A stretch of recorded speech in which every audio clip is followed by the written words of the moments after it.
What's the fantasy football fallout of the Black Monday firings on the Giants, Falcons, Titans, Browns, Raiders, and Cardinals? It's time to break it down right here and right now for all those players, including Jaxson Dart and Bijan Robinson, only on Locked On Fantasy Football.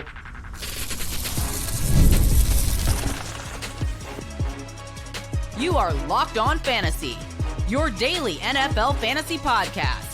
Part of the Locked On Podcast Network, your team every day. Greetings, everyone, and welcome to another edition of the Locked On Fantasy Football Podcast. As usual, I'm one of your co-hosts, Vinnie Iyer.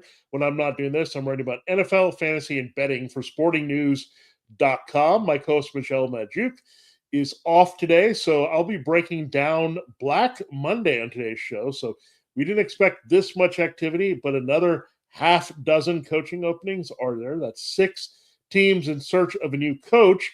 What we're going to do is look at it from a fantasy football perspective as we transition from regular season mode to playoff and off-season mode here on the show. But we'll be with you all year round to bring you the best fantasy football coverage, advanced scouting, look at the NFL issues that are going to affect fantasy football, including big-time coaching changes around the league for now 6 teams. So we'll get into that, look what that means for Jaxson Dart, Bijan Robinson, all the players involved with the coaching and presumably offensive schematic change here. Today's episode is sponsored by PrizePicks.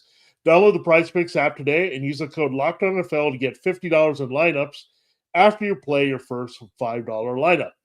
All right, let's look at Jaxson Dart here. And he was bringing it, we know. When you take away those clunker games, he had a couple where he kind of was inserted while Russell Wilson was there. He didn't do much there, but that counted against his average.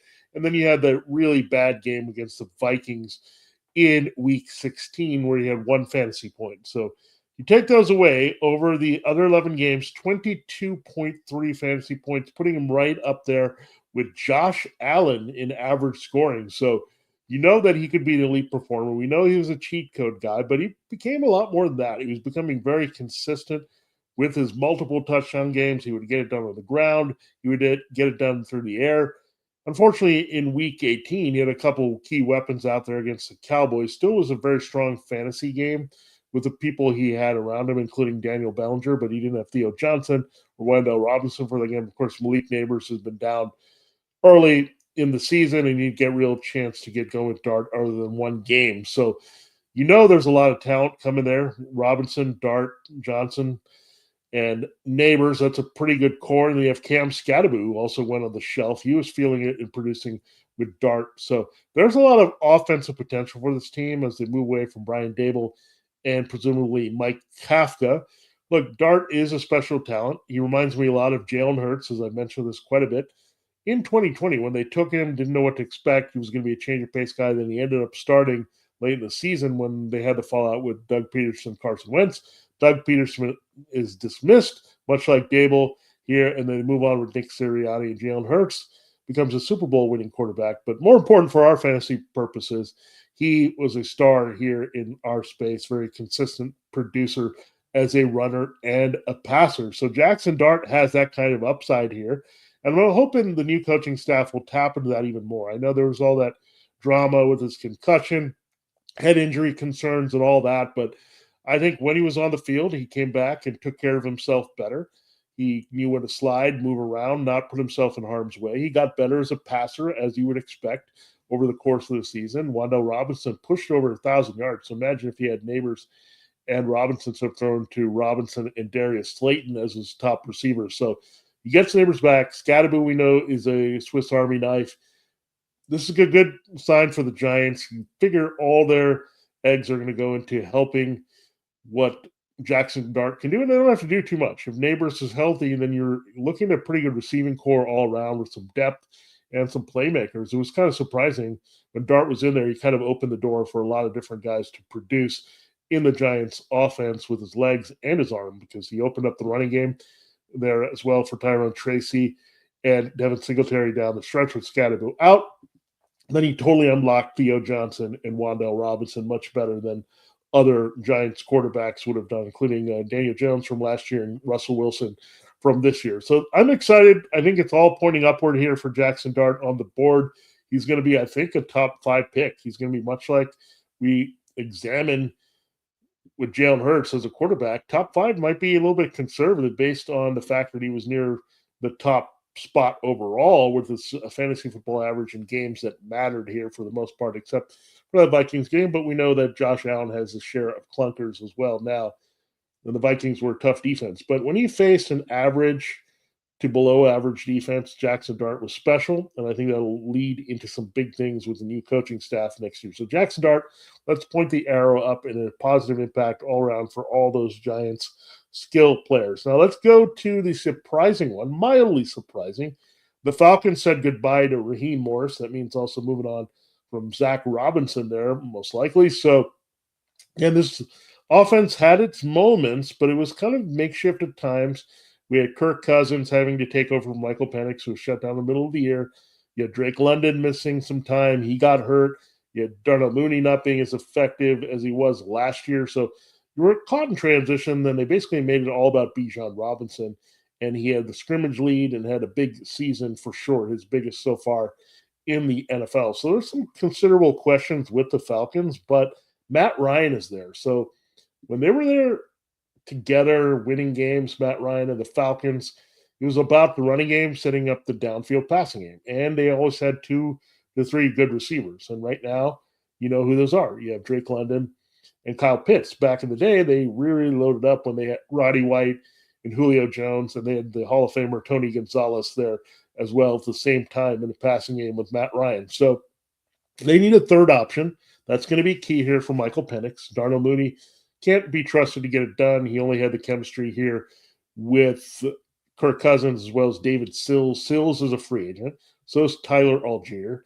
Kyle Pitts could also be entering free agency. So there's some shakeups ahead for this Falcons offense. There were Bijan could take on an even bigger role for the next team. And we saw Michael Turner back in the Falcons turnaround heyday with Matt Ryan.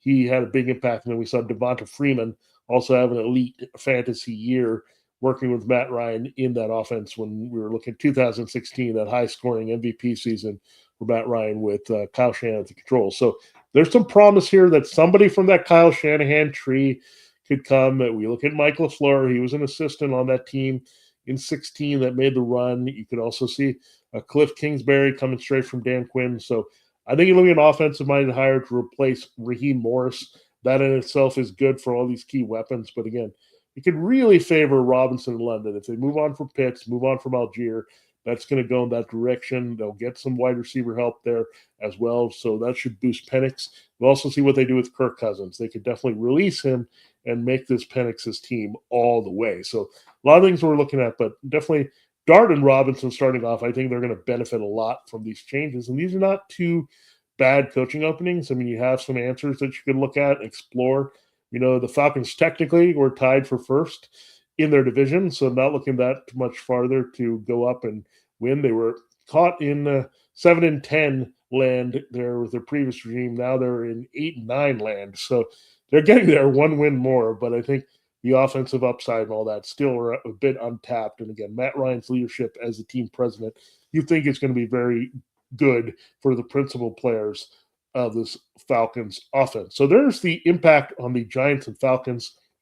I think that's the best for fantasy purposes when you look at Dart and Robinson, but we're going to look at some of the younger quarterbacks and some offenses that have some untapped potential with a couple more rookies, Cam Ward and Shedeur Sanders. The Titans looking for their coach for a while, Brian Callen gone, and the Browns without Kevin Stefanski now as a Black Monday firing. We'll look at the impact on those players here after our first break. All right, this episode of Locked On Fantasy Football is brought to you by Drip Drop. Kicking off the year feeling good is the goal, right? And honestly, hydration is the easiest win. When I stay on top of it, my energy, focus, and mood all level up. That's the real here. Plain water doesn't always cut it, especially when you're grinding through long days, hitting the gym, or just trying to stay consistent with your health goals. That's where Drip Drop comes in. Doctor-developed, proven fast hydration that helps your body and mind work better. Think clearer focus, better energy, elevated mood, and even that fresh skin glow that comes with hydration. Drip Drop science-backed formula is trusted by firefighters, medical professionals, and more than 90% of top collagen pro teams because it rehydrates you faster and more effectively than water alone. They also have flexible subscription options, so you're never stuck without it, whether you're hitting a gym, juggling work, or just staying consistent with your hydration goals. Right now, Drip Drop is offering podcast listeners 20% off your first order. So go to dripdrop.com and use the promo code LOCKEDONNFL. That's dripdrop.com's promo code LOCKEDONNFL for 20% off. Again, dripdrop.com, dripdrop.com. Use the promo code LOCKEDONNFL. I've tried it. It's great. Go check it out yourself, and it will make you feel a lot better. I guarantee you that. This episode is also brought to you by Prize Picks, and we've been doing our Prize Picks this week. We'll continue that here through the playoffs for you, whether you're starting a new routine or jumping into player projections for the first time this playoff season. Trying something new can feel like a challenge. But with Prize Picks, it always feels good to be right. With high-pressure football matchups every weekend now going forward, Elite Hoops action almost every night. The action never slows down, and Prize Picks lets you stay in control. Prize Picks is a daily fantasy app that makes watching sports even more exciting by letting you build lineups based on player projections. No drafts, no waiting. Just pick more or less, and you play your way. Getting started Prize Picks is quick and simple. The app is super easy to navigate. The new early payouts feature is a game changer. If a player starts hot, you can cash out before the game ends. Download the Prize Picks app today and use the promo code LOCKEDONNFL to get $50 in lineups after you play your first $5 lineup.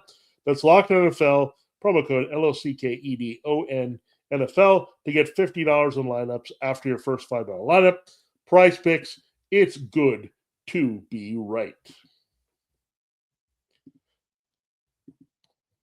Before we continue on the show, Michelle and I are really thankful for your support, helping us make Locked On Podcast the number one podcast network, and this show being part of your routine every day with fantasy football and getting you the inside analysis you need to dominate your leagues. Well, I have an exciting program for you to get in on the action. If you haven't already, check out our new Everydayer Club. This is a chance to get all access, ad-free episodes of our show, and support the show if you like what you see and hear from Michelle and I on a weekly basis. Yeah, we're with you year-round to break down fantasy football and what's going on across the NFL. So really good stuff that you can look at. All access is waiting for you to make it easier. And you just go to lockedonpodcast.com/everydayer. If you're watching on YouTube, it's right there on the screen. lockedonpodcast.com/everydayer to learn more. We love your extra support here for the show to bring you great fantasy football content all throughout the year, only on Locked On Fantasy Football. All right, it is time to break down more of the Black Monday fantasy football fallout. Now let's go to two teams that are in similar situations. They finished near the bottom of the AFC, and they had rookie quarterbacks who had up and downs this season. So Jaxson Dart was the star rookie quarterback with Tyler Shuck maybe coming in, sliding in for that silver medal. Cam Ward was trying for the bronze here. He did come through with the flash down the stretch. It still wasn't elite fantasy production, but he was finding a way to put up multiple touchdown games. We know that was an issue early in the season, but then he had kind of his guys, so to speak, and they were all youngsters, by the way. They didn't have Chigakonkwo late in the season. They didn't have Calvin Ridley late in the season. They didn't have Brian Callahan calling the plays. It was Mike McCoy in there, but Cam Ward looked a little bit more comfortable. The offensive line played a little bit better. There's a lot of youth up front there as well, but the youth served Cam Ward well at the skill positions. He had Illik Imanor. We liked him as a sleeper before the season. Unfortunately, got hurt, and the rhythm of him being a key target was thrown off early mid-season there. And then he came back and was an effective force here. Chimere Dike ended up being a very active player. He was important on special teams. He put up some really good all-around numbers there, all-purpose yards. But he also showed he could be a special receiver. So both these receivers were in the 50s or so in scoring, which is something because they didn't play all season long or didn't have prominent roles. So Imanor and Chimere Dike seem to be some key targets, as well as Gunnar Helm. Chigakonkwo is a free agent, so now you have this trio, maybe targets, kind of coming together, all very young here. Of course, Imanor, Dike, and Helm, but Helm is a very athletic target. He came from Texas, so you figure he is a bit of a sleeper here, especially if they move on from Okonkwo. We've been waiting for years, going back to the Jonnu Smith days here, taking over from Delaney Walker, to have that reliable fantasy football tight end in Tennessee. Chicago just didn't happen. You figure they're going to move on and look at Gunnar Helm in a more prominent role. There was some chemistry between Ward and Helm. Imanor looks potential number one here if they want to move on from Calvin Ridley. He's older. He's hurt now. He was on the shelf pretty early in the season. So they can move on to say we want to look at the youth movement going forward, much like we have with Drake May and the Patriots, where they did bring in a veteran, Stephon Diggs. So you could see something like that happen in Tennessee, but rely a lot on these young big play receivers, the versatility, Chimere Dike in the slot, Imanor on the outside, and Gunnar Helm helping down the seam as well. So there are some potential playmakers for this team. You still have Tony Pollard and Tyjae Spears. So there are some offensive skill that you can look at here. We thought this made them a bit of a sleeper last year with Will Levis. That didn't materialize, and Callahan couldn't get it done with Cam Ward and the higher upside and talent that he carried at quarterback. So we'll see where we go going forward. But in Cam Ward, the arrow should be pointing up to make him a little bit more fantasy viable than just a deep league super QB or super flex 2 QB type of play here.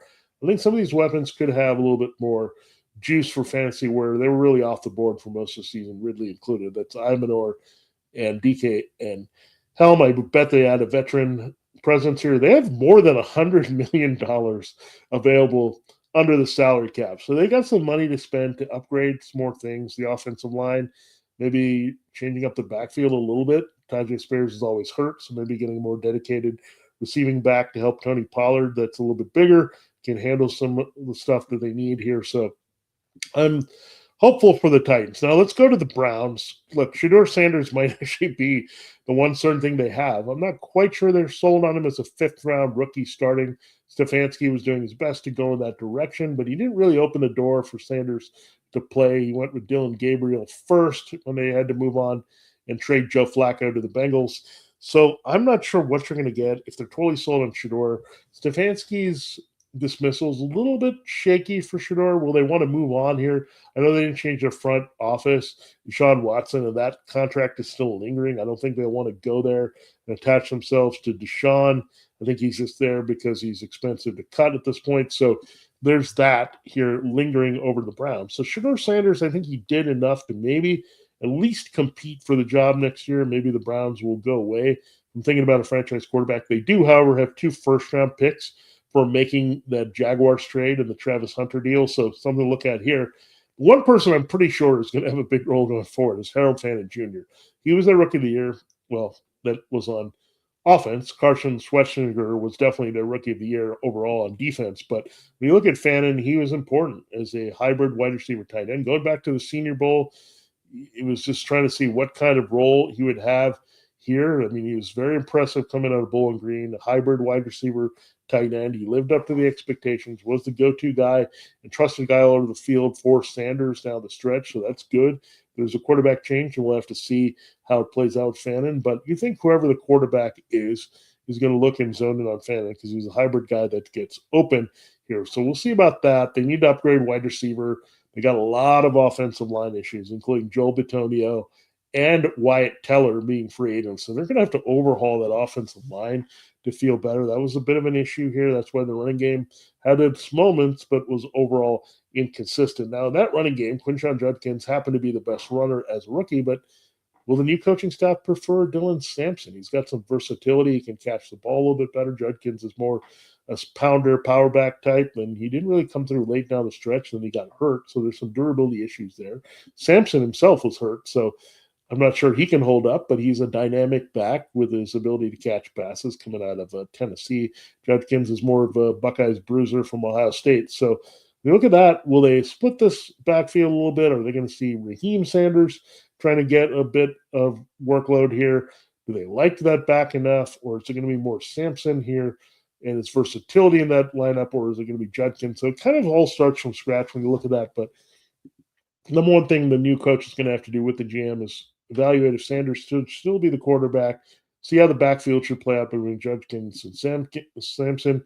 Go get some wide receiver help for sure. Jerry Jeudy finished well out of the top 50 in scoring, so they don't have anyone there. Fannin was their best asset. So build it around Fannin and what he can do. Go from inside to outside with the receivers. I think it could not hurt to get multiple wide receivers here. Look, Cedric Tillman also has not panned out with his health and all that. So since they moved on from Amari Cooper and went to Jerry Jeudy, it's been really tough for the Browns to have anything legitimate at wide receiver. So that's going to have to be a factor to believe in this offense anymore. But Fannin is a sure thing.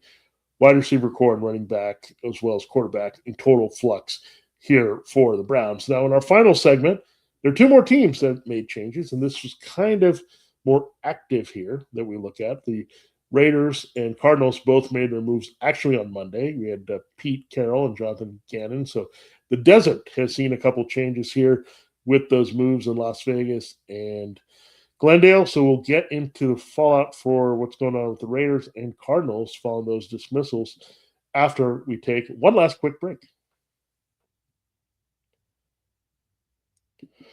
All right, this episode of Locked On Fantasy Football is sponsored by BetterHelp. The new year doesn't require new you, maybe just to less burden you. We all carry things that weigh us down or hold us back, and therapy can help you identify what those things are by offering an unbiased perspective to better understand your relationships, motivations, and emotions. That's where BetterHelp comes in, making it easy to get matched online with a qualified therapist who can help you work through what's holding you back. And really, it's a roadmap. We're all getting a little bit lost, and therapy is going to help you find yourself, go that way. All BetterHelp therapists are fully licensed in the United States and work according to a strict code of conduct. They do the matching work for you. Short questionnaire identifies your needs and preferences. And with more than 12 years of experience, they typically get it right for you the first time. With more than 30,000 therapists, an average rating of 4.9 out of 5 based on more than 1.7 million client reviews, BetterHelp has served more than 5 million people globally, and it works. BetterHelp makes it easy to get matched online with a qualified therapist. Sign up and get 10% off at betterhelp.com/lockedon. That's BetterHelp, betterhelp.com/lockedon. So check it out here for sure. BetterHelp, it's a good time to get on your online therapy. BetterHelp, betterhelp.com/lockedon. This episode of Locked On Fantasy Football is also brought to you by Game Time. And Game Time is the best place to get your tickets. A lot of stuff going on here, right? We're trying to get tickets if you're into your team playing in the playoffs, whether it's the Peach Bowl with Indiana and Oregon. Maybe you're trying to get a piece of that action or trying to get to the NFL playoffs here. There's nothing like being at a game with football, so much playoff football on the line, the crowd noise, the energy, and cheering alongside of the fans. Watching at home is great, but being in the stadium hits different, especially when your team has so much at stake. The frustrating part has always been getting tickets, waiting in queues, dealing with logins, and watching prices change right. Check out, well, that's why Game Time app gives you the advantage right back to you as a fan. It's a hack for unlocking amazing NFL tickets and experiences in just a few taps. It really like using Game Time app to look at last-minute college deals. I pull up the Game Time app to check out upcoming NFL games, and you can find great tickets for you immediately. A lot of good tickets, a lot of demanding tickets that you want to get in on, and they're going to help you. Also, check out the zone deals. They stand out to you because you pick the section, Game Time picks the seats, and you save even more. Seeing NFL tickets available for really good deals, hundreds there that you can save, made it easy to plan a game day trip. I also like the fee that the fees are included up front. So you can see the price that you're exactly going to pay, and you can know that all the tickets are backed by the Game Time guarantee, giving you peace of mind. Take the guesswork out of buying NFL tickets with Game Time. Download the Game Time app. Your account, use the promo code LOCKEDONNFL. That's LOCKEDONNFL to save $20 off your first purchase. Terms do apply. You can create an account and redeem code LOCKEDONNFL for $20 off. Download the Game Time app today and get back to being there live in 2026. All right, it is time to close the show and look at the last two Black Monday openings that we have there. They're going to affect fantasy football. And yeah, we had two that came across late on Monday based on their time zone. There, yep, that's how they operate a little bit in Las Vegas and Phoenix. Pete Carroll was rumored to be gone on Saturday, then it seemed imminent on Sunday, and then it actually came through. So one and done for Pete Carroll. Go figure. In Las Vegas, this is after Antonio Pierce was getting some buzz as the interim, replacing Josh McDaniels. So the Raiders are creating a bit of a revolving door with their situation here going forward. So A lot of interesting stuff going there in Las Vegas. What is the influence of Tom Brady, the part owner? Is he controlling a lot of what they're going to do here? But the experiment with not only Pete Carroll, but Chip Kelly didn't work out at all. They had to dismiss him in the middle of the season, go with Greg Olsen, and Patrick Graham's defense was terrible outside of Max Crosby. So this is a team that's looking for a lot of answers. The biggest answer we want to know in fantasy football is Ashton Jeanty going to live up to that elite first-round pick status in reality and do it fancy. He was an RB17 on average in half-point PPR, which wasn't terrible, but he was saved by a few games where he had multiple touchdowns. And really the touchdowns were his saving grace because there were a lot of question marks about his running approach. Remember the stance with Chip Kelly became an issue, slow start for him out of the gate. Then the usage of Jeanty was a little bit questionable with Olsen down the stretch. We just want somebody to realize Jeanty should get a lot of touches so he has that chance to break out. As Michelle keeps pointing out, Bijan Robinson had the same issues, right? They were battling different guys without Tyler Algier, afraid to unleash Bijan Robinson in that Arthur Smith offense. Well, eventually happened, and it came with a change. We saw the big year that we've had with him last couple of years with Zach Robinson. So hopefully Ashton Jeanty will have that same type of impact with their new offensive direction here as they move on from Olsen and Kelly and what they were doing Pete Carroll. It's not that stodgy, quote, run-heavy approach, but they just were not very effective overall. They were forced to throwing a lot because their defense stinks, and that's a big problem here. So got to maximize Jeanty. Brock Bowers, even with the injury late in the season, ends up as a tight end 4 in average scoring. A pretty good year for him. Didn't have too much of a drop-off from his kind of record rookie season. So Bowers and Jeanty figured to be a big part of what they're going to do going forward. They need to get some wide receiver help to take pressure off of that. They need offensive line help behind Colton Miller to really get that skill player activation to be at full strength there. Really, the wide receivers fell off badly. We'll see if Jack Beck can have a bigger role here. Trey Tucker was just kind of a shot-in-the-dark guy there early with Geno Smith, but trading Jacoby Myers really made it a big void, and they also didn't have Devontae Adams, of course. So a lot of transition there at wide receiver. They've got an opening, so it got to be a little bit more than the Jeanty Bauer show in Las Vegas, and hopefully Tom Brady will realize that. Maybe it's Fernando Mendoza. They did clinch the number 1 overall pick, or Dante Moore. We'll see. Maybe they're watching that game. They're in the Peach Bowl, speaking of the Peach Bowl, to see which quarterback they prefer in that offense going forward. So there's some newness, but there's a lot of things that need to be done schematically with the offensive line, with wide receiver, with the defense to really feel good about that going forward. It might be a lot like the Titans where we have to wait a couple years to really get that transition going, to trust anything more in the Raiders offense than Jeanty and Bowers. Now, finally, the Cardinals. The impact of the Cardinals is very hard to figure out. They move on from presumably Drew Petzing on top of Jonathan Gannon. Michelle didn't like what Drew Petzing was doing, holding things back, especially with Marvin Harrison Jr. Well, the end of the year, look, Petzing was doing his best job with the 3 dudes that were coming through. Jacoby Brissett chucking downfield to Michael Wilson, who looked a lot better than Marvin Harrison, playing that top wide receiver role outside.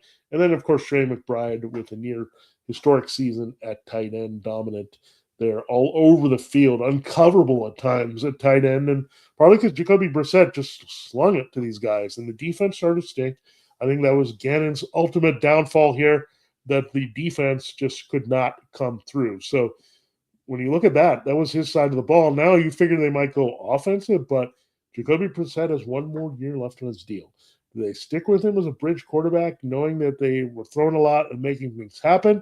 Or do they go in a different direction here to try to open up things there? So I don't know, because Kyler Murray is also on the fence about being a returning quarterback coming off the injury. They shut him down early. They can try to get out of his contract, maybe move him in a trade. So, I mean, if you look at just the quarterback play for the Cardinals this season, Brissett gave them a much better chance to win a lot of games than we saw from Kyler Murray, maybe a little bit banged up, trying to run around and make plays. But Kyler Murray was never a good fit in the Petzing offense, and now you could have a mutual departure and a restart here with Brissett kind of playing the bridge. You also have the disaster in the running game. So James Conner getting older. He broke down finally, so I think they would have to think about a pick there. Maybe Jeremiah Love. I know it's a very high draft pick to pull it off on a running back when you have a lot of needs, but he would actually clean up a lot here because Amari DeMarcado and Bam Knight are going into free agency. So the backups that you had for Connor and Trey Benson coming off yet another injury-riddled season. So you might need to blow up the backfield and just go straight up for what you can get here with a feature workhorse back. I don't think they necessarily have to go first round, but that would be something that they could definitely look at here with Jeremiah Love. Very complete back who can help them take over games and kind of establish what they're looking for there now. Michael Wilson, I think, he's earned this right to be the top receiver on this team. They got to figure out how Marvin Harrison can be a complementary receiver to him at a different position on the other side. I think that's what I would do if I'm looking at this. I would look, hey, Wilson's always been better than Harrison in the same opportunity. You want Wilson to not go away. He was actually a wide receiver 20 late on average, and he didn't even really have a big role for the first half of the season. So he got revved up, and he basically would have been a top 10 wide receiver had he kept up this production all season long and been unleashed ahead of Harrison. But they try to make Harrison work. It's been 2 years. He hasn't been able to stay on the field. There's been some question marks about his production here. And we've seen a lot of receivers produce immediately. So let's hope the new coaching staff recognizes Michael Wilson being a big part of what they're doing with Trey McBride, who was all there right in front of them when you had Brissett down the stretch. So I think that's the biggest question. Who's going to be the quarterback? Do they stick with Brissett through that cheap deal for one more year, try to clean up some things, move on from Murray, get some relief there overall, go with a rookie running back to spark some things, and just reinvent how they want to streamline their offense a little bit. Because, again, the injuries just piled up. I mean, Connor, Benson, you had even DeMarcado get hurt as well as Knight, and you had to end up with Michael Carter. So they went through 5 running backs. I mean, it's hard to do that and win. And then, again, the receiving core already had not much there behind Michael Wilson, and you didn't see that materialize whenever Harrison got his opportunity. Greg Dortch is a free agent, so you figure some changes are there. But the Cardinals, I can't tell you exactly how all the rising values are going to be because a lot of that could be changed and totally different mindset with what we go forward with on the Cardinals. So Jonathan Gannon did leave a little bit of a Cardinals mess there, and the Raiders might be a bigger one, but at least the Raiders have some established other skill players than tight ends. So we have to see how it plays out here with those two situations. But, yeah, definitely the big winners here, Dart and Robinson, and what we're going to get as well with Jeanty. So looking forward to all that. Thanks again for making Locked On Fantasy Football your first listen today. Don't forget to check out all the great shows on the network, including Locked On NFL, to get more on the wild card playoffs. And thanks again for trying to be here and be supportive of us every day. We really appreciate your regular listenership. And if you want to know more about getting in on the Everydayer Club, there it is, LockedOnPodcast.com/Everydayer. Thanks again for making us the #1 network and listening and checking us out every day. For Locked On Fantasy Football, for my co-host, Michelle Magic, this has been Vinnie Iyer. We'll see you next time as we get closer to the NFL wildcard playoffs.